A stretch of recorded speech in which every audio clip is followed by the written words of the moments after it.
I have a couple of fun stories. The Fossil group, hiking group, not too long ago, they were entertained by an owl. They got to just look at the owl. And yesterday, we had a hummingbird. Where's my photographer that was out yesterday? Who we got to watch it for more than 20 minutes. These are very special moments. I would really like to thank the federal delegation who's here today, and moreover their staff who takes my emails and my phone calls. I don't tweet yet, but you never know. A great many people who have helped us along the way, and I would also like to ask that the federal delegation protect all of you. Thank you. Thank you.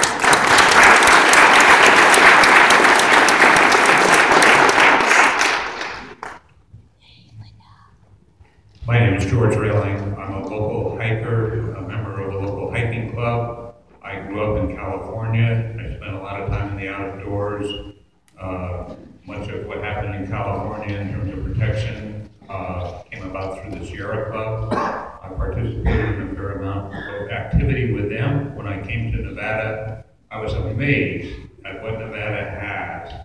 If you draw a circle of 3 or 4 hours around Las Vegas, you find some of the finest outdoor areas that I've ever experienced.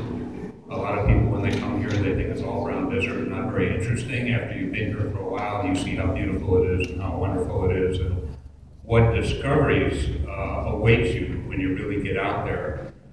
What is important to me is that this be protected in an all-inclusive way and not in a narrow way. The protection tends to focus very often just on nature. In addition to nature, history needs to be protected. And by history, I mean the history of Nevada, which includes Native Americans. It includes mining, which did much to build this state, even though aspects of that were very destructive. And it includes ranching. Those things in areas that we're preserving, I think that part of history should be preserved. The other thing that's very important to me to be preserved is access. And one of the most important things in the legislation, in my mind, for Gold Butte, it says all existing open roads will remain open permanently, and each wilderness area has roads cherry-stemmed in to ensure access to historical camping and hunting sites. When we go out, we just sleep in the back of the car, and I don't want to be someplace. I like to feel like I'm out in nature when I do that. That's very important. I think all legislation should address that. And to the Undersecretary, Connor, I want to ask you to please be sure that all your plans for management of these areas work with the locals on access, because the economy of many very small towns in Nevada is totally dependent on the access to the outdoor areas adjacent to them. And often plans are made and they're thrown out there for review without having first gotten input from the locals. Collaborate, get with them ahead of time, and then include their inputs in the alternative plans. I think that's very important. There is a 2007 document on collaboration that many people in the BLM don't seem to really understand. I would suggest that you encourage review of that document and use it. Thank you. Thank you. We'll do that.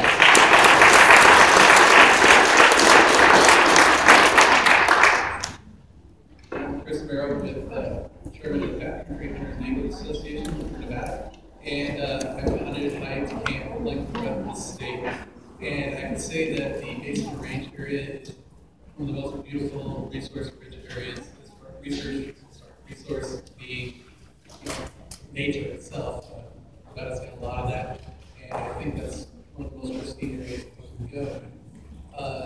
Continuity-wise for the wildlife and everything like that, for me, for months, it's very important to me because my core is out in there, and you can't get good bucks or mule deer, pronghorns without got a lot of land. Right. So for me, it's twofold, And then the city, I've been to April, Cambodia, and that thing is on the level of like UNESCO World Site. I just can't wait to see it be done. So thank you for all that you've done, and I hope you push the next level through. thank you for coming.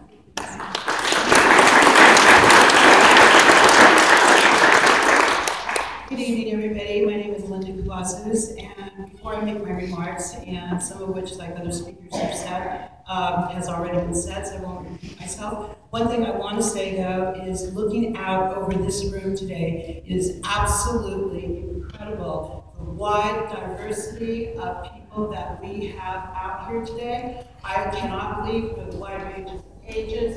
Everybody is represented here. We can all be proud of who is here today as Nevadans to protect our public lands.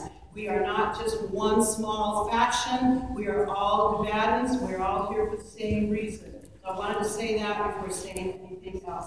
So I want to touch on something that another lady began with, when she was talking about how she felt and the happiness. I think that lady has left now. I didn't catch her name. She talked about peacefulness, being able to get out into the, just getting away from the city. We live in a society with so much stress. And I'm a family therapist.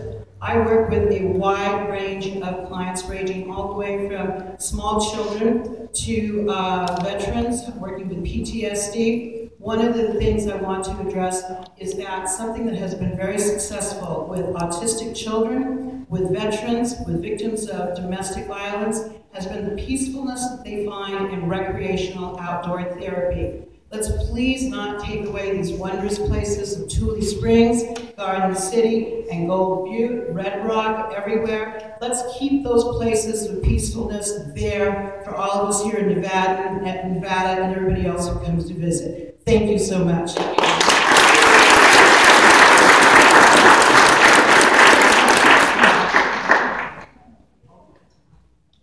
I was wondering where you were.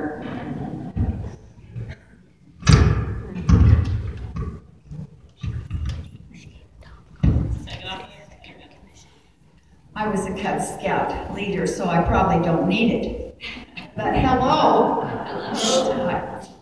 Thank you so much for all your years of work, specifically on Gold Butte. I remember spending a wonderful day out there with you. And Senator Reid, if you haven't gone to sleep, thank you so much for Red Rock and for Sloan.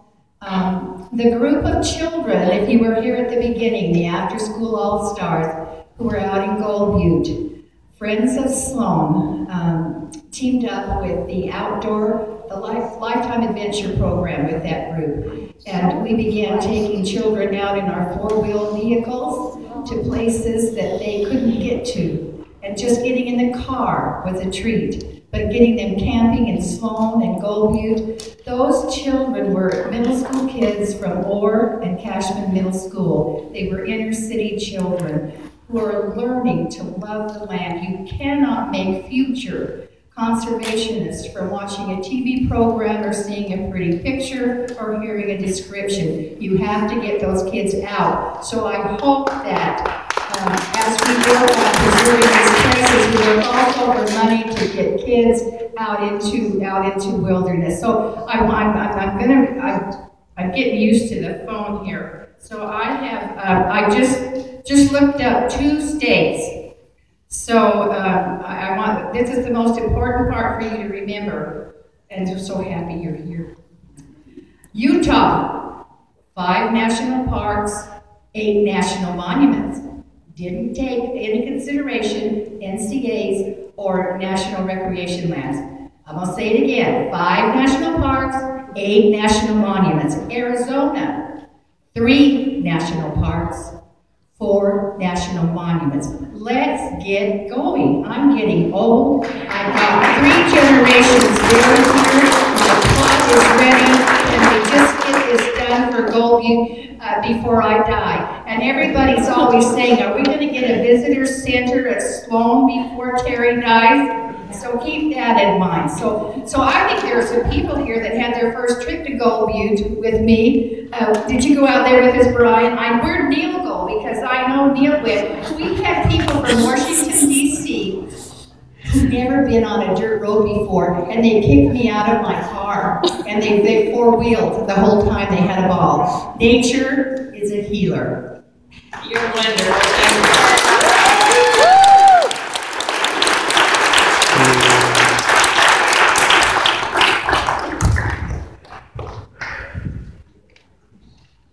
evening. My name is Darren Ung. I'm from Valley High School. I go to the JROTC program over there.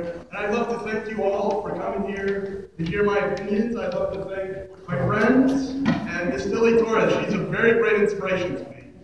So I'll tell you this. I came here from Cambodia 1997. I've yet to see the Angkor Wat, but the stuff I've seen in Nevada is very beautiful. Lake Mead, Mount Charleston, Gold Butte. I've been there with my sister once a month. We always go to places like those, hike around. I love seeing the smile on my sister's face, seeing beautiful things, the animals, the wildlife. And I'd just love to say thank you very much, Congresswoman Titus, Senator Reid, for trying to pass a legislation like this that protects